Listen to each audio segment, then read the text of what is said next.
Let's talk about what the actual data is telling us about the upcoming spring real estate market here in Greater Victoria and Vancouver Island. First, let's ground ourselves in the numbers from January.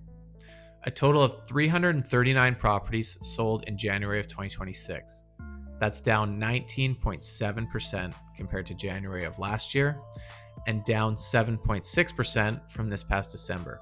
So sales activity has definitely slowed and not accelerated. At the same time, inventory continues to build.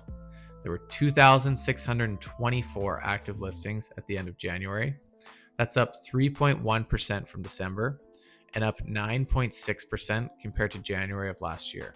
When supply rises, while sales fall, the market naturally moves towards an oversupply. And that's exactly where we're sitting right now. Now, let's look a little bit deeper. Condo sales specifically were down 25.3%. This tells us that demand is still relatively soft compared to last year, especially in that market segment. Prices have also shown some mild downward pressures as well.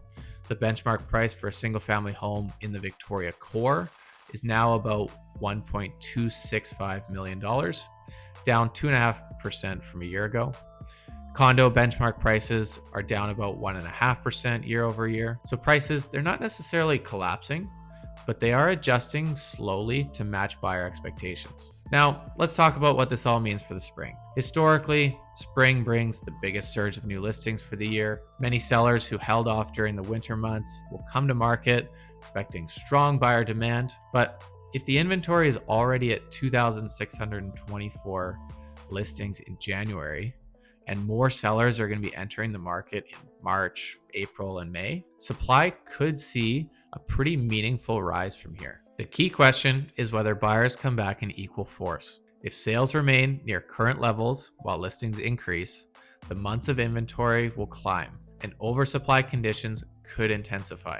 We're already seeing evidence of this through longer days on market and continued price reductions, largely driven by seller price expectations that are just way ahead of where buyers are at right now. Now, there's also a psychological factor in play. Many sellers are banking on the idea that buyers are just going to emerge in the spring and just absorb the inventory. But if that demand does not fully materialize, we could see continued pressure, particularly in segments that are more sensitive to pricing.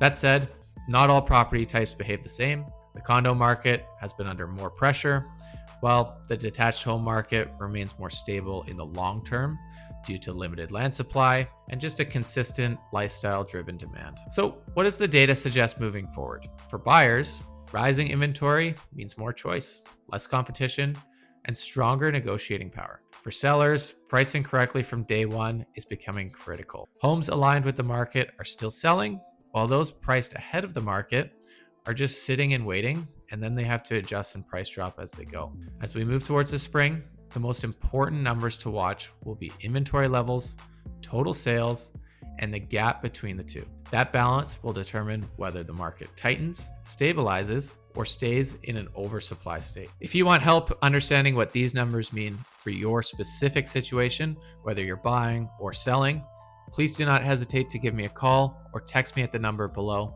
I'd be happy to provide my insights.